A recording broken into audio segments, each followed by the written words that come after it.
When I was young, my family lived overseas. I lived in Indonesia for a few years. And my mother, she didn't have the money to send me where all the American kids went to school. But she thought it was important for me to keep up with an American education. So she decided to teach me extra lessons herself, Monday through Friday. But because she had to go to work, the only time she could do it was at 4:30 in the morning. But whenever I'd complain, my mother would just give me one of those looks and she'd say, "This is no picnic for me either, Buster." So I know that some of you are still adjusting to being back at school, but I'm here today because I have something important to discuss with you. My father left my family when I was 2 years old, and I was raised by a single mom who had to work and who struggled at times to pay the bills and wasn't always able to give us the things that other kids had. There were times when I missed having a father in my life. There were times when I was lonely and I felt like I didn't fit in. So I wasn't always as focused as I should have been on school. And I did some things that I'm not proud of. And I got in more trouble than I should have. And my life could have easily taken a turn for the worse. But I was lucky. I got a lot of second chances. And I had the opportunity to go to college and law school and follow my dreams. My wife, our First Lady, Michelle Obama, she has a similar story. Neither of her parents had gone to college, and they didn't have a lot of money. But they worked hard, and she worked hard so that she could go to the best schools in this country. But some of you might not have those advantages. Maybe you don't have adults in your life who give you the support that you need. Maybe someone in your family has lost their job, and there's not enough money to go around. Maybe you live in a neighborhood where you don't feel safe, or have friends who are pressuring you to do things you know aren't right. Maybe you could be a great writer, maybe even good enough to write a book or articles in a newspaper, but you might not know it until you write that English class paper that's assigned to you. Maybe you could be an innovator or an inventor, maybe even good enough to come up with the next iPhone or the new medicine or vaccine. But you might not know it until you do your project for your science class. Maybe you could be a mayor or a senator or a Supreme Court justice. But you might not know that until you join student government or the debate team. And no matter what you want to do with your life, I guarantee that you'll need an education to do it. You want to be a doctor or a teacher or a police officer? You want to be a nurse or an architect, a lawyer or a member of our military? You're going to need a good education for every single one of those careers. You cannot drop out of school and just drop into a good job. You've got to train for it and work for it and learn for it. And this isn't just important for your own life and your own future. What you make of your education will decide nothing less than the future of this country. The future of America depends on you. What you're learning in school today will determine whether we as a nation can meet our greatest challenges in the future. You'll need the knowledge and problem-solving skills you learn in science and math to cure diseases like cancer and AIDS, and to develop new energy technologies and protect our environment. You'll need the insights and critical thinking skills you gain in history and social studies to fight poverty and homelessness, crime and discrimination, and make our nation more fair and more free. You'll need the creativity and ingenuity you develop in all your classes to build new companies that will create new jobs and boost our economy. We need every single one of you to develop your talents and your skills and your intellect so you can help us old folks solve our most difficult problems. If you don't do that, if you quit on school, you're not just quitting on yourself, you're quitting on your country.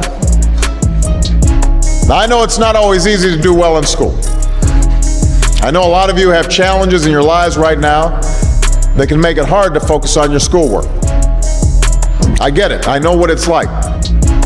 But at the end of the day, the circumstances of your life, what you look like, where you come from, how much money you have, what you've got going on at home, none of that is an excuse for neglecting your homework or having a bad attitude in school.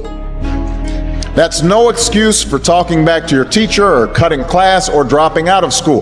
There is no excuse for not trying. Where you are right now doesn't have to determine where you'll end up. No one's written your destiny for you. Because here in America, you write your own destiny. You make your own future. That's what young people like you are doing every day all across America. And that's why today I'm calling on each of you to set your own goals for your education and do everything you can to meet them. Your goal can be something as simple as doing all your homework, paying attention in class, or spending some time each day reading a book. Maybe you'll decide to get involved in an extracurricular activity or volunteer in your community. Maybe you'll decide to stand up for kids who are being teased or bullied because of who they are or how they look. Because you believe, like I do, that all young people deserve a safe environment to study and learn. Maybe you'll decide to take better care of yourself so you can be more ready to learn. But whatever you resolve to do, I want you to commit to it. I want you to really work at it. I know that sometimes you get that sense from TV that you can be rich and successful without any hard work. That your ticket to success is through rapping or basketball or being a reality TV star. Chances are you're not going to be any of those things. The truth is, being successful is hard. You won't love every subject that you study. You won't click with every teacher that you have. Not every homework assignment will seem completely relevant to your life right at this minute. And you won't necessarily succeed at everything the first time you try. That's okay. Some of the most successful people in the world are the ones who've had the most failures. J.K. Rowling, who wrote Harry Potter. Her first Harry Potter book was rejected 12 times before it was finally published. Michael Jordan was cut from his high school basketball team. He lost hundreds of games and missed thousands of shots during his career. But he once said, "I have failed over and over and over again in my life, and that's why I succeed." These people succeeded because they understood that you can't let your failures define you. You have to let your failures teach you. You have to let them show you what to do differently the next time. So if you get into trouble, that doesn't mean you're a troublemaker. It means you need to try harder to act right. If you get a bad grade, that doesn't mean you're stupid. It just means you need to spend more time studying. No one's born being good at all things. You become good at things through hard work. You're not a varsity athlete the first time you play a new sport. You don't hit every note the first time you sing a song. You've got to practice. The same principle applies to your schoolwork. You might have to do a math problem a few times before you get it right. You might have to read something a few times before you understand it. You definitely have to do a few drafts of a paper before it's good enough to hand in. Don't be afraid to ask questions. Don't be afraid to ask for help when you need it. I do that every day. Asking for help isn't a sign of weakness, it's a sign of strength. Because it shows you have the courage to admit when you don't know something, and that then allows you to learn something new. So find an adult that you trust, a parent, a grandparent, or a teacher, a coach, or a counselor, and ask them to help you stay on track to meet your goals. And even when you're struggling, even when you're discouraged, and you feel like other people have given up on you, don't ever give up on yourself. Because when you give up on yourself, you give up on your country.